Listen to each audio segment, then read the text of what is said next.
Fala Cabo Frio, a pessoa que nós vamos entrevistar hoje, ele é formado em História e Sociologia pela UERJ, ele tem mestrado e doutorado em História, atualmente dá aula na Escola Miguel Couto em Cabo Frio e Paulo Freire em Búzios, ele tem mais de 40 artigos escritos, 4 livros escritos, atualmente está escrevendo um livro sobre a história de Cabo Frio, ele é blogueiro, o blog do Chicão. Vamos conversar hoje com o professor Chicão, no aniversário de Cabo Frio, contando um pouquinho para você, Cabo Friense, da história da nossa cidade. Uma forma de trazer isso como um presente de aniversário para você, Cabo Friense. Vamos lá conversar com o professor?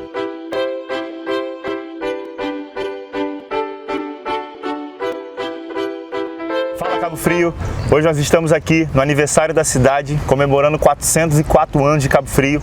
E nesse dia especial pensamos em trazer para vocês, cabo-frienses, um pouco da história da nossa cidade. E o convidado de hoje é o professor de História Chicão, também blogueiro. Primeiramente, Chicão, obrigado, irmão, por aceitar esse convite. Claro, prazer. Tamo aí. Nós vamos tentar fazer desse programa um presente de aniversário para Cabo Frio, contando um pouquinho da sua história, que é rica, que é belíssima, uma história infelizmente pouco explorada, mas nós vamos trazer hoje informações através do professor Chicão para toda Cabo Frio. Chicão, vamos lá? Vamos lá. Professor Chicão, conte para nós um pouquinho da periodização da história de Cabo Frio. Então, Léo, a gente pode fazer uma periodização econômica ou uma periodização política, que a política obedece aí a história do país, né? Em colônia, império, república. E a econômica seria o período em que Cabo Frio era uma grande lavoura, né? Em que aqui era chamado de celeiro da Baixada, né? Produzia feijão, açúcar, muitos alimentos. Isso em qual ano, mais ou menos? Isso no século XVII, no século XVIII, né, e parte do século XIX, até a abolição da escravidão. Quando houve a abolição da escravidão, essas fazendas elas entraram em processo de falência. Sim. Pela falta de mão de obra. E aí a gente teve uma introdução lenta, que foi também a partir do século XIX, da economia salineira, que foi muito forte até a década de 60, né? Na década de 50 a gente tem o começo dessa parte do Cabo Frio do Sol, né? Tanto é que muitos chamam do sal ao sol, né? A lenta passagem da economia da cidade baseada na produção do sal para a exploração do turismo, né? Do turismo de veraneio, né? Que é a grande força ainda hoje, que é agora a grande força econômica da cidade, e não mais o sal, né? Então a gente poderia dividir aí em 3 períodos: a lavoura, o sal e o turismo, né? Os 3 grandes períodos da história de Cabo Frio, segundo a economia da cidade, né? Então a gente vem no período de lavoura até a escravidão acabar, aí depois passa para o sal. Isso. Que foi... Acho que o sal em Cabo Frio foi um dos mais fortes do Brasil, chegou a ser do mundo. Foi Cabo Frio uma das maiores exportadores de sal do Brasil. Uma parte do sal ia para o comércio interno, outra parte ia para fora, né? E por muitas décadas a economia salineira ela absorvia grande parte da mão de obra e do emprego, né? A passagem disso era tudo pelo bairro Passagem, né? Foi o primeiro bairro da cidade, né? O primeiro bairro do Cabo Frio é a Passagem, né?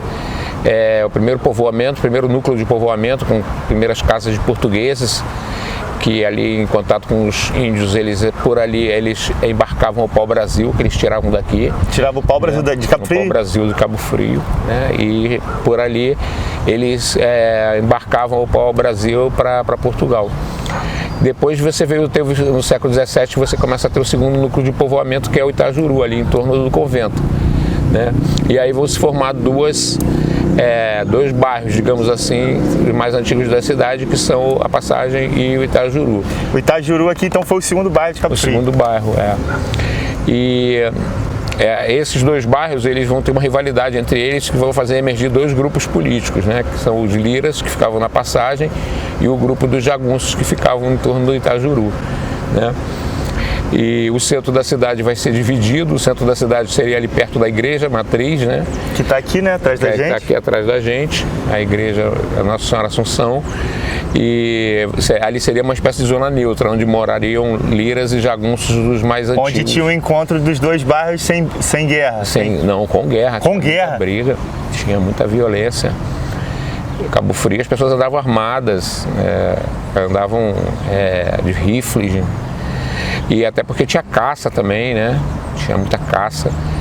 E muitas vezes essas brigas políticas elas terminavam em morte, como aconteceu em 1907, quando a sede da Lira foi incendiada, quando um jagunço foi assassinado, né? E muitas casas foram depredadas, muita gente esfaqueada na rua. Foi uma coisa tão grave que o governador mandou a tropa para cá, para Cabo Frio, né? Então, e você tem vários crimes com arma de fogo por quase toda a história de Cabo Frio mais antiga, né? Então, não é uma sociedade pacata, era uma sociedade violenta, né? As pessoas usavam as armas para se defender dos seus rivais, seus inimigos políticos. Eram alguns crimes bem famosos aqui, como o assassinato do português José Bolás de Mônica na Passagem, também por desavenças, né, políticas. E é isso, né? Aí, aos poucos a cidade foi crescendo, principalmente a partir da década de 60, né? 50, ela começa a crescer, começa a surgir novos bairros, Vila Nova, né? Que foi um bairro artificial, criado para abrigar os trabalhadores pobres, né? Os negros do Algodoal, que moravam em casa de pau a pique, eles são transferidos para Vila Nova. E vai surgindo novos bairros, né? Aqui a Gamboa vai se desenvolvendo lentamente, o Peró um pouco mais tarde, né? O Peró, ele ganha esse nome só bem recentemente. O Peró que a gente conhece como o bairro Peró, lá perto da Praia do Peró. O Peró, na verdade, ele era a ogiva. Sim, era tudo ogiva. A ogiva era chamada de Peró, e ali era cheio de fazendas, né? Então, se você passasse pela ogiva na década de 30, o nome dali era Peró. Sim. Entendeu? Não era lá no bairro do Peró, onde eu vivo, onde eu moro. Lá foi de ocupação muito recente, da década de 70 para cá. Antigamente, quando as pessoas falavam assim, vamos à praia, não era Praia do Forte, era o canal aqui que está atrás da gente, né? A Praia de Cabo Frio era o canal. A cidade cresceu do canal para a Praia do Forte. A Praia do Forte é a última ocupação.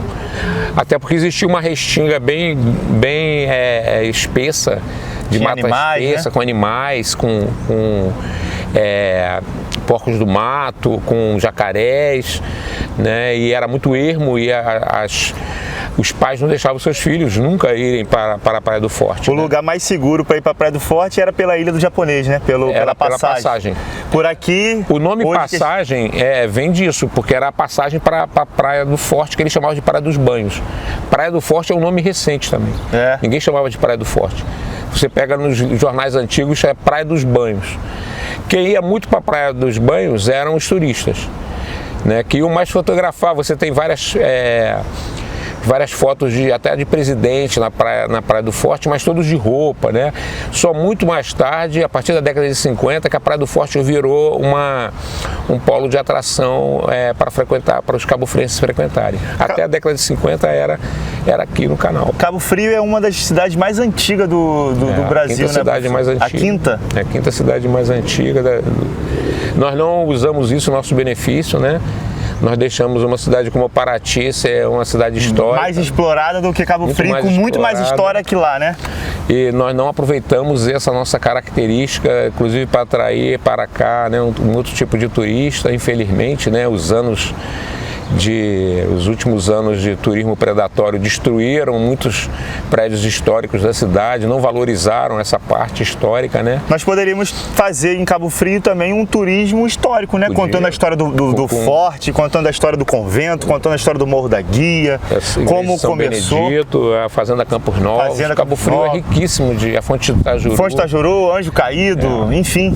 Anjo Caído, para você ter uma ideia do desconhecimento da cidade, se você for entrar todo mundo atribuía que a estátua do Anjo Caído tinha sido construída em 1907. E eu falar, não é possível que essa estátua seja construída nesse ano, porque esse ano foi um ano horrível, um ano de intervenção da polícia aqui, de guerras, né? Foi em 1917. 17. Eu descobri que nem isso se sabia. O Anjo Caído foi construído 10 anos depois por uma empresa estrangeira para comemorar a dragagem do canal que tinha sido feita a peso de ouro pelo governador Raul Veiga. E isso eu encontrei sem querer pesquisando nos jornais do Rio. E isso era uma informação nova para a história de Cabo Frio. Era um fato contado errado, então. Era um fato contado e repetido, está no site da prefeitura. A foto do anjo caído, se você entrar no Google e colocar lá o anjo caído, você vai ver todas as informações dizendo que é 1907 e não é, 1917. E eu descobri o nome do construtor, quanto pagou, de onde veio o material, eu botei tudo no meu blog, né? Para você ver como é que a história de Cabo Frio tem sido relegada, né? Há poucos pesquisadores que lutam para valorizá-la. Você, como professor de história, hoje, atualmente, né, como eu já falei na introdução, professor do Miguel Couto aqui, em Cabo Frio, as escolas de Cabo Frio poderiam incluir nas matérias de história a história de Cabo Frio como matéria para aula, para ensinar para os alunos? O que o senhor pensa disso? Poderia, mas eu vejo um grande problema aí, que é a ausência de livros. Inclusive, um dos meus objetivos atualmente na minha vida é escrever. Eu estou fazendo isso com um professor, com o Luiz Guilherme. Um grande livro sobre a história de Cabo Frio, um grande manual, porque nós não temos livro de história de Cabo Frio. Nós temos, assim, livros monográficos. Eu mesmo escrevi história dos clubes de Cabo Frio, história de não sei o que. O último livro mais sintético escrito sobre a história de Cabo Frio foi do Tomassa. Então, foi em 1981. Então os professores teriam enorme dificuldade de usar livros para dar a história, né, para os alunos. Então é uma vergonha, porque você pega outros municípios como Petrópolis, Friburgo, né? O próprio Paraty, Campos, Paraty, Angra, eles têm vários livros contando a história da cidade. Cabo Frio não. Então eu e o professor Luiz Guilherme estamos escrevendo, né? Ele ficou com a parte da Colônia Império, eu fiquei com a República, eu estou no final. Legal. Estou aqui nos governos mais recentes. No momento eu estou acabando o governo de Marquinho. E aí eu vou entrar no de Adriano, vou só dar uma nota sobre o governo de Adriano, porque é muito recente.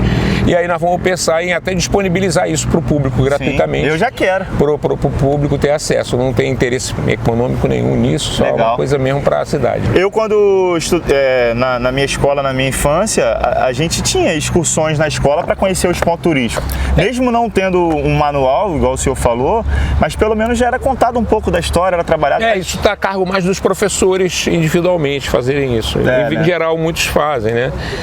Mas também faltam alguns professores não são daqui, são de fora. Eu mesmo não sou daqui, no início eu não tinha interesse na história de Cabo Frio. Eu vim adquirindo depois, conforme eu fui me apaixonando pela cidade, né? Então também tem a ver com a história pessoal de cada professor. A pessoa querer contar ou não. Mas às vezes eu penso que a cidade de Cabo Frio poderia fazer parcerias, por exemplo, com as faculdades, dos alunos que estão se formando em história, de poder estagiar de repente num Forte São Mateus contando a história do Forte, poder estagiar no Morro da Guia contando a história do Morro da Guia. Mas enfim, vamos avançar aqui na nossa conversa. Professor Chicão, o que o senhor achou da separação de Búzios e Arraial, Cabo Frio, Búzios e Arraial se dividirem? Olha, na época, a separação de Arraial, que foi primeiro, na época ela foi considerada uma catástrofe para Cabo Frio, porque... Isso foi mais ou menos quando? Isso foi na década de 80, 85, se eu não me engano, no governo de Alair, no primeiro governo de Alair. E o Alair, inclusive, lutou muito para que Arraial não fosse... Alair, então, foi contra? Alair foi contra e ele lutou muito porque ele perderia a receita do ICMS que vinha da Álcalis, né? Que empregava 3 mil pessoas, né? Porém, logo em seguida, nos anos seguintes, veio o royalty e substituiu essa receita, né? Ou seja, o royalty apagou um pouco a ausência do Arraial. Exatamente, apagou um pouco a ausência de Arraial, a perda da renda, né, que Arraial dava. A perda de receita que a Álcalis dava. Depois a Álcalis entrou também em processo falimentar, né? E aí nem Arraial mesmo usufruiu, né? Já em Búzios há uma grande controvérsia, né? Eu vou vendo pelo lado dos cabofrienses, porque o prefeito Ivo Saldanha, ele dizia que era muito bom para Cabo Frio se livrar de Búzios, porque Búzios só contribuía, segundo ele, na época, com 15% da receita para Cabo Frio, né? Hoje, Búzios virou uma coqueluche em termos de turismo, né? Recebe royalties, né? E hoje a gente poderia imaginar que seria uma perda, mas também, se o prefeito não consegue administrar nem Tamoios, né, não consegue administrar aqui a periferia, como é que administraria Búzios? Tudo, né? Então hoje eu vejo como fato positivo Búzios ter se emancipado, né? Pois a cidade também tem sua lógica própria, eu trabalho lá, eu sei que é uma cidade totalmente diferente de Cabo Frio, tem um turismo, cultura, tem moradores, tem uma visão diferente, tem muitos argentinos, muitos brasileiros misturados com argentino, com chileno, com uruguaio lá. Eu não sei se isso seria possível, mas o que eu penso às vezes assim como uma grande perda disso tudo é que Cabo Frio, Arraial e Búzios poderiam trabalhar de forma conjunta num turismo, um turismo para o exterior, um turismo de longe, para trazer, vender o turismo de Cabo Frio, Arraial e Búzios junto, porque as três juntos são... Eventualmente isso pode ser, foi feito aqui e ali, mas nunca como uma política de Estado, de governo. Até porque infelizmente, nossos prefeitos estão mais preocupados com outras coisas do que com a cidade, tanto das três cidades, né? Então, infelizmente, a gente paga caro aí as últimas administrações, tanto aqui em Cabo Frio quanto em Arraial e Búzios, né? Sim. E isso reflete nisso. Quem sofre é a região dos lagos, é a população. Lagos, é a população, é o setor turístico como um todo. Poderíamos ter um turismo mais forte do Brasil. Nós temos potencial, praia, beleza, tudo para isso. Temos história, temos turismo cultural, turismo de natureza. Né? Infelizmente não é bem explorado. Né? E o que o senhor acha da separação de Tamoios? Que não aconteceu, mas que há um clamor de Tamoios de uma parte de Tamoios para ter essa separação. Olha, eu tenho muitas restrições a isso porque Tamoios é uma cidade, é uma região que não tem identidade cultural com Cabo Frio. A maioria dos moradores de Tamoios veio de fora, são muito poucos os que nasceram lá. Né? Então, a maioria dos moradores de lá são da Baixada Fluminense, do Rio de Janeiro, né? Então eles mesmos não têm uma identidade com Cabo Frio e nem mesmo com a região, com Tamoios. A maioria desconhece a cidade, né, como um todo. Alguns têm mais identidade com o Rio das Ostras do que com Cabo Frio, ou mesmo com Tamoios. Muitos trabalham lá no Rio das Ostras. Barra de São João, ali que está do lado. Barra de São João, às vezes só moram em Tamoios, né? Então eu sou contrário, até porque isso criaria também uma elite lá, né? Os quadros políticos que têm vindo de Tamoios também não são grandes coisas, né? Então você erra o tamoiense achando que talvez se ficasse independente tivesse um melhor gasto público. Porém, eu entendo esse sentimento dos tamoienses, porque eles se sentem órfãos, né, de tantos prefeitos que só usam Tamoios na hora de pedir voto, e abandonam. Na verdade, chegou a hora de Tamoios começar a ser tratado como Cabo Frio. Como parte de Cabo Frio. Como Cabo Frio, o prefeito também ir trabalhar lá, os vereadores também ir trabalhar lá. Eu acho que isso só vai passar quando o prefeito for montar lá uma sede da prefeitura lá. Em que ele fique 3 ou 4 dias aqui, 1 ou 2 dias lá. Por exemplo, ele vai vivenciar por que não pode ter sessão dos vereadores lá? Ou sessão criar uma base. Lá. Eu sei que não é algo fácil, mas não é impossível, né, professor? Infelizmente, os prefeitos daqui todos moram na Praia do Forte, né, ou perto. Então, eles preferem ficar no conforto da Praia do Forte do que ir para lá. Né, e só vão para lá com a mala de dinheiro na véspera da eleição, né, para comprar todo mundo lá, para se reeleger, né, e o tamoiense vai ficar... Eu entendo então essa indignação do tamoiense, porque ele se sente abandonado, né? O senhor é contra a separação, mas também contra também como Tamoios é tratado. Eu entendo a insatisfação, mas eu sou contra porque eu conheço um pouco da elite política de Tamoios, eu sei que... Não vai acabar bem. Não vai acabar bem, eles seriam tão maltratados quanto os daqui. Né? Então, a solução passaria para a gente eleger pessoas que tivessem mais compromisso com a periferia, né, e com todos os cantos de Cabo Frio e não só com a classe média aqui do centro da cidade. Né? A pergunta que Cabo Frio quer ouvir a resposta do professor Chicão. O que o professor Chicão está achando do momento atual da política de Cabo Frio? O que o senhor, professor, tem a falar do prefeito Adriano e dos 17 vereadores de Cabo Frio? O Adriano é a maior decepção da história política de Cabo Frio. Maior decepção porque eu posso falar, porque eu apoiei, eu achava que... O senhor votou nele? Eu votei nele, eu briguei, discuti com ele, por ele, né, tiraram meu blog do ar, né, pedi voto a meus alunos, pedi voto a meus amigos e a partir do momento... Botou a cara a tapa? Botei a cara a tapa sem pedir nada que eu não preciso, eu nem posso ter nada porque eu tenho 2 empregos públicos. Só querendo o melhor de Cabo Frio mesmo, né, querendo o melhor da cidade, acreditando nas promessas dele, né? E tudo que ele fez, que ele prometeu, ele não fez. A começar pela Concercaf, que ele prometia acabar com ela, porque, segundo ele, era o antro de corrupção. Tá aí a Concercaf envolvida em 1000 escândalos, né? Aí a saúde, ele piorou, ele conseguiu fazer a façanha de piorar a saúde em relação a Laí e Marquinho Mendes, né? A educação teve um escândalo teve o escândalo dos desvios, né?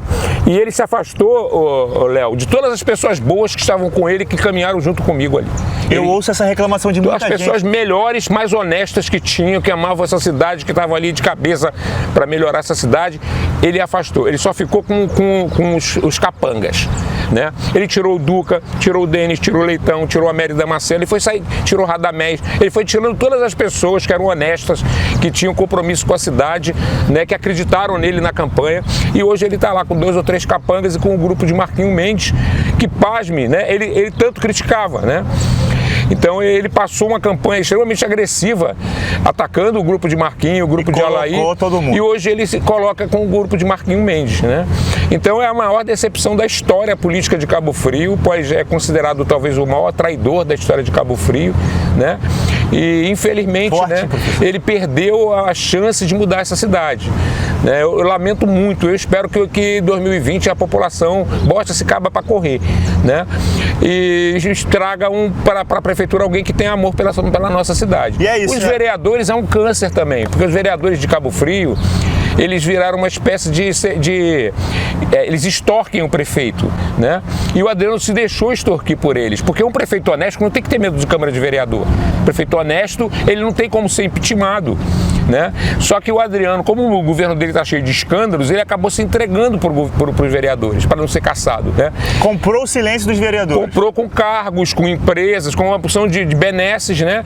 E hoje você tem uma Câmara de Vereadores totalmente omissa, que cruza os braços para os malfeitos do governo, e a população órfã. Nós também temos um Ministério Público extremamente omisso. Muito do que aconteceu na cidade nesses últimos anos foi por causa da justiça omissa, né? Porque em outras cidades você assiste prisão de prefeito, prisão de vereador, menos aqui, né? E a gente está órfão. A gente está órfão da Câmara de Vereadores, de prefeito e da Justiça, infelizmente. Agora, a maior revolta da população, a maior forma de protestar é ano que vem na hora de votar, né, professor? De votar. Sabendo escolher, sabendo, né? Escolher, não deixar se vender, não trocar de repente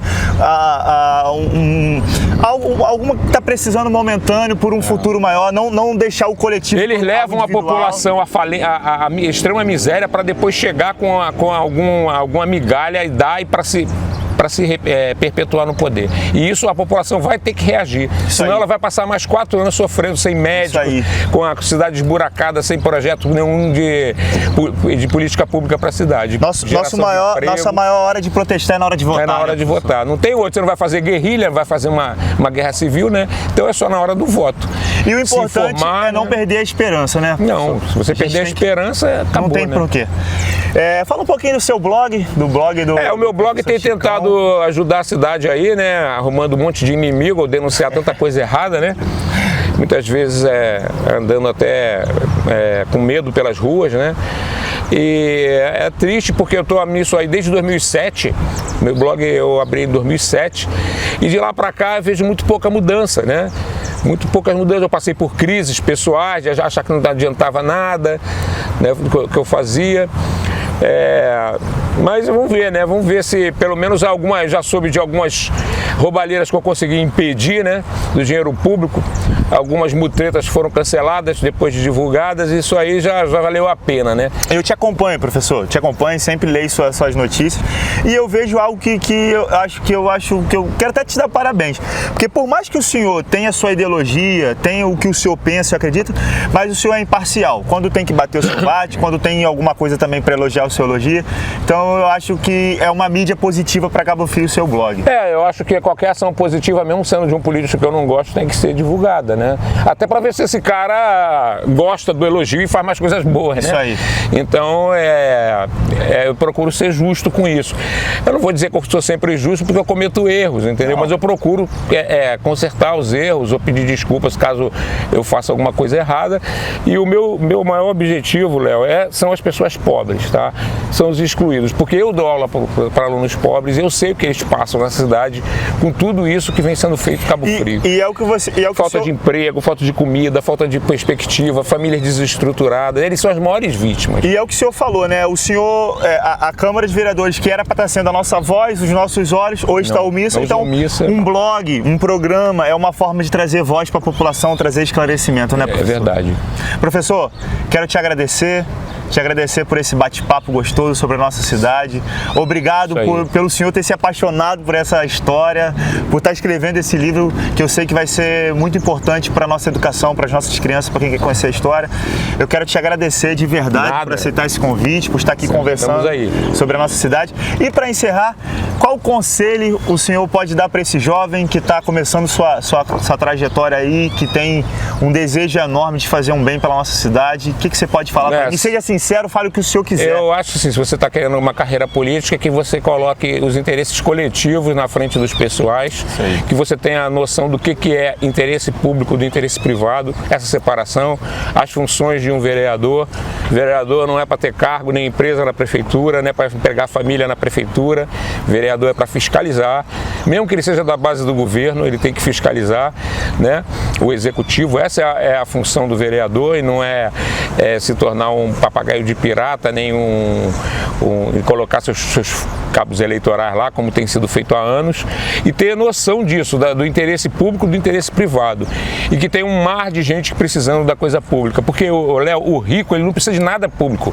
O rico tem segurança privada, ele não precisa da polícia. Tem plano de saúde. Tem plano de saúde, ele não precisa da UPA. Escola particular, ele não precisa do colégio. Tem carro. Ele não precisa do governo para nada. Quem precisa são os pobres. São os pobres, os excluídos que precisam. Então, ter a noção exata disso, né? De que você fizer uma sacanagem com a coisa pública, você está fazendo com os mais excluídos, com aqueles que já, por uma loteria biológica, mais precisa, né, já nasceram numa condição difícil, né? Frágil. Então, isso é o conselho que eu te daria. Sim, obrigado. O senhor, para encerrar aqui, o senhor foi na final da Libertadores de 81. Fui na final. Eu tô sabendo que você vai na final de agora, de 2019. Estou pretendendo ir. Traga a vitória pra gente. Vamos ver. Que o professor... Ganhei esse livro aqui, ó, de presente aqui do professor, escrito por ele mesmo. Professor, obrigado. Obrigado pelo presente, obrigado pela essa conversa, por esse bate-papo. Tamo junto. E é isso, Cabo Frio. Chegou a hora dos cabofrienses que amam e têm o que acrescentar por Cabo Frio e se unir. É isso, o nosso lado é Cabo Frio. Abraço, professor. Obrigado. Falou, irmão. Tamo junto. Um abraço. Valeu.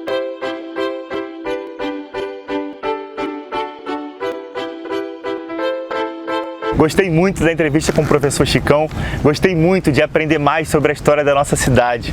E eu, Léo Mendes, nascido e criado aqui, apaixonado por essa cidade, quero desejar para Cabo Frio um feliz aniversário. Parabéns pelos seus 404 anos de história. E não vamos deixar, cabofrienses, de acreditar em dias melhores. Cabo Frio tem um potencial incrível. Não vamos perder a esperança de viver coisas boas por essa cidade. É isso, Cabo Frio. Chegou a hora de nós, cabofrienses, nos unirmos e pensar sim em dias melhores. Cabo Frio, minha terra amada. Minha terra amada, tu és dotada de belezas mil.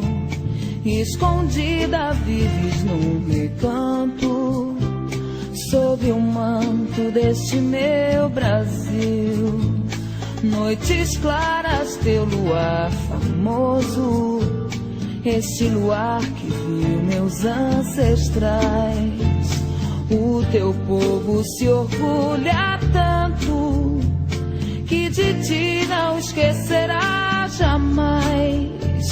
Tuas praias, teu porte, olho ao longe, vejo o mar bravio. À esquerda um pescador afoito, na lagoa que parece um rio. O teu sol, que beleza, no teu céu estrelas brilham mais. Forasteiro, não há forasteiro, pois nesta terra todos são iguais. Forasteiro, não há forasteiro, pois nesta